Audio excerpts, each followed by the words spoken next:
All right, this is part 2 of session 6. So this would be our first activity. So I would ask all of you, so if you're at risk for or have had heart disease, a heart attack, or a stroke, why is it important to take the medicines that your doctor prescribes for you? And this is when I would ask all of you, and I would write down your answers in this big flip chart. But since we can't do that, I'll kind of just highlight some of the answers that I'm kind of looking for. So it reduces the risk for developing heart disease, the risk of disability from heart disease, such as weakness or being able to carry out normal activities, reduces the risk of stroke and the risk of disability from a stroke, so such as not being able to speak or think clearly, or not being able to move parts of the body or walk. Then also it helps control your blood pressure. In people who have high blood pressure, it helps control high levels of fat and cholesterol in your blood, which reduces the risk of heart attack and stroke. It controls your blood sugar and lowers the risk of developing complications of diabetes, such as kidney disease, blindness, and problems with your nerves, feet, or gums. It allows a person to be healthy enough to work and have a better quality of life, and helps a person to be a good role model for his or her family. And then it also reduces the risk of death from heart failure. So those are some of the kind of more health related answers that I would be looking for, but I know I get a list that's as long as a mile when I ask these questions, and they are all right too. So if you have other answers in mind, I'm sure it fits right in.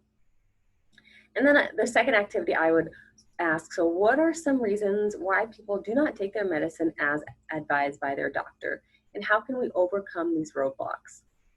The answers that I would be looking for, certain answers, so the cost, affordability, they can't afford a certain medication. And this is when you would need to reach out to your provider's office, tell your doctor, contact the pharmacy, reach out to the social worker, hit all your sources, all your resources, and maybe they would be able to help you get this medication. They are maxed out on meds. They're already taking a list of medications and they don't want to add another medication. They on unwanted side effects. They feel the medicine is giving them a side effect they don't like. Some medications make you tired and make your stomach hurt. Once again, if you're having these side effects, reach out to your doctor. Tell them they need to be aware of the side effects that you're having. The isolation, lack of support. They don't have anyone anyone to help or support them in taking their medications. Let's see, difficulty with administration. They are not sure how to take their medicines. And then let's see, I think that's about it. Oh, they don't see improvement. So some medications you have to take for a while to get in your system for you to actually see a difference or notice a difference. So they don't feel well and think the medication isn't helping, so they just stop using it, when really it takes a while for medications to kind of affect your bodies. All right, so I'm going to screen share because I just want to share a slide with you guys. All right, so tips to help you remember to take the medication. Take your medication. So I'll just read on the slide. So take your medication at the same time every day, in the morning with breakfast or at night after brushing your teeth. Put a sticky note in visible places. Have a family, a loved one, a friend, someone to call you every day to remind you to take your medication. Use a weekly pill box to store your pills, which is one of these. Once again, if you need another one, please reach out to me.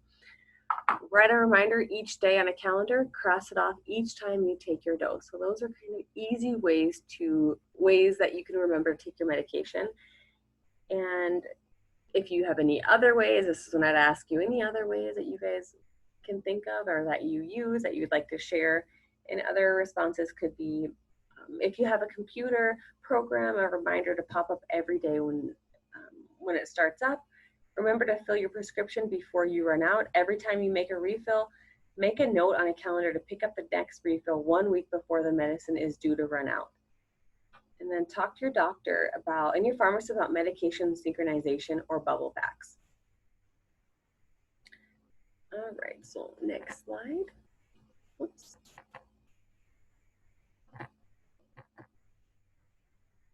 how do medications work to lower blood pressure? So often 2 or more drugs work better than one.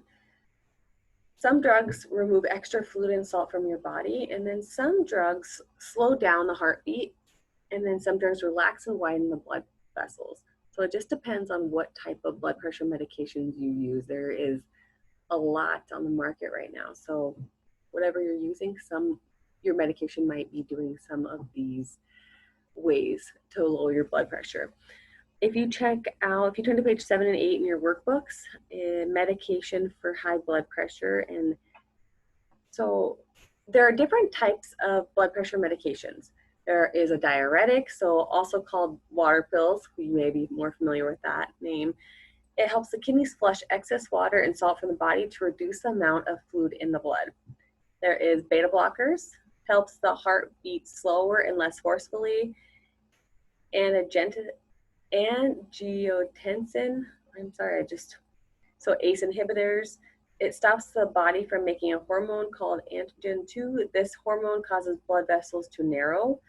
There is calcium channel blockers, keep calcium from entering the heart and blood vessel muscle cells and allowing vessels to relax. We have alpha blockers. It reduces nerve impulses to allow blood to pass vessels more easily. And this, like I said, this is all in your workbook. So you can see there is vasodilators, there's nervous system inhibitors. So there is a list of different types of blood pressure medications. And that's usually why, some people are on different, one or more, because they kind of each do different things. And that honestly wraps up almost this session. So I would do another activity. So we would go over, why should you follow your doctor's advice when taking your medicine? If you take any medicine or supplements, should you tell your doctor? How can you remember to take your medicine? And then what should you do if you have a question about your medication? Those would be our review questions. And then if you turn to page 9 and 10 in your workbooks titled Do's and Don'ts of Medication, please review each of those. The do's, we kind of went over those, and the don'ts, of course, don't share your medication, stop taking your medication, or change how much you take without first checking with your doctor or pharmacist. Transfer medication from one container to another. Don't combine your prescription with over-the-counter or supplements without checking first with your doctor or pharmacist. And then don't take medication in the dark. When it's in the dark, we can often mix different medications and either not taking one or taking too much of another. So don't take it in the dark. But yeah, please read the do section as well. That's right in front of you. And then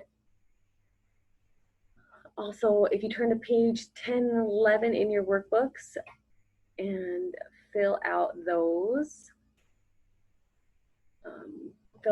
questions. I want to make sure I'm not missing anything, because I know.